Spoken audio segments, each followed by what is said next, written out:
Hello मित्रों, जैसा कि आप जानते हैं चैत्र मास के नवरात्र का पहला दिन है। प्रथमे शैलपुत्री च, आज शैलपुत्री का हम आह्वान करते हैं और पूजा करते हैं। आज से 9 दिन का व्रत हम लोग का चलता है। बहुत से लोग 9 दिन का व्रत भी रखते हैं, बहुत से दिन लोग जो है प्रथम और लास्ट रख लेते हैं। ये अपने पर ही श्रद्धा है और अपने अपने विचारों पर निर्भर करता है और अपने अपने समय के अनुसार आदमी कार्य करता है। हमारे हिंदू विधि विधान में बहुत से देवी देवताएं और ईश्वर हैं। इसी कड़ी में हम कई देवताओं की पूजा करते हैं, सबकी पूजा करते हैं, ईश्वर की पूजा करते हैं। लेकिन कभी हमने सोचा नहीं है या सोचिए कि देवता किसको कहते हैं और ईश्वर किसको कहते हैं। देवता ईश्वर दोनों तो एक ही हैं जिनको हम पूजा करते हैं, मानते हैं, लेकिन उनको समझना चाहिए कि देवता कौन है और ईश्वर कौन है। देवता दिव्य धातु से बना है। दिव्य धातु का मतलब होता है प्रकाशित करना। आपके जीवन को जो प्रकाशित करे, आपके जीवन की आवश्यकताओं को जो पूरी करे, आपके शरीर को जिंदा रखने के लिए जो ऊर्जा को देता है, जो प्राणवायु देता है, जो संरक्षित करता है, वो देवता हैं। जैसे जो देते हैं, इसके सीधे हम बोलते हैं कि जो देते हैं वो देवता हैं। जैसे सूर्य, चंद्रमा, पृथ्वी, पानी, आग, वायु, पेड़ पौधे, ये देवता हैं। सूर्य से कभी हम कुछ मांगने नहीं जाते, लेकिन सूर्य अपने आप हमको देता है, जिससे हमारे शरीर को ऊर्जा मिलती है और हम जिंदा रहते हैं। हमारा शरीर जो है हृष्ट-पुष्ट होता है।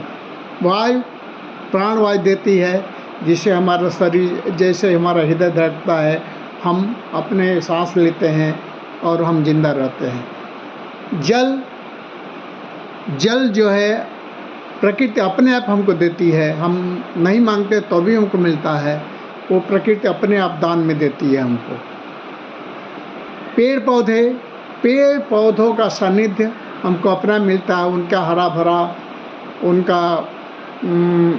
उनका नज़दीकियाँ हमें नई ऊर्जा प्रदान करती हैं और नए हमें जो है स्वास्थ्य प्रदान करती हैं। ऐसे चंद्रमा अपनी विभिन्न कलाओं से हमें, हमारे जीवन को प्रभावित करता है। तो ये सब जो है सूर्य, चंद्रमा, वायु, पृथ्वी, पेड़ पौधे, ये सब जो है देवता हैं, जो कि हमको बिना मांगे ही कुछ देते हैं और उससे हमारे जीवन यापन में या हमें ज़िंदगी यापन करने के लिए उनका सहयोग मिलता है, उससे ऊर्जा मिलती है।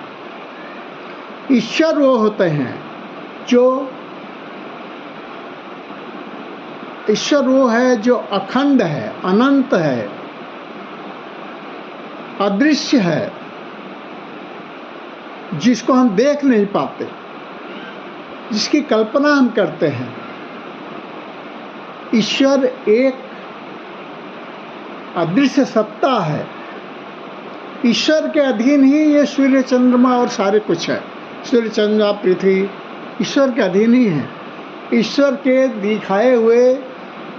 दिए हुए कर्मों को ये लोग करते हैं, जो प्रकृति के संचालन में सहायक होता है।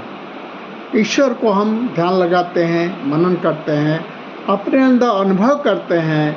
मंदिर में जाते हैं, ध्यान लगा के बैठते हैं, ईश्वर का ध्यान करते हैं। वो ईश्वर है जो डायरेक्ट हमारे सामने नहीं आता, लेकिन इसकी अनुभूति हमको होती है। देवता जो है हमारे सामने डायरेक्ट आते हैं। वो अपने अपने उपहार लेके, अपनी देय लेके, जो उनको देना हो, जो उनके गुण हैं, वो हमको देते हैं, जिससे हमारा शरीर संचालित होता है। तो दोस्तों, ईश्वर और देवता में यही अंतर है। ईश्वर एक अनंत अखंड है, जिसका हम मन ही मन, आत्मा से जिसको पहचानने की कोशिश करते हैं, वो है परमात्मा।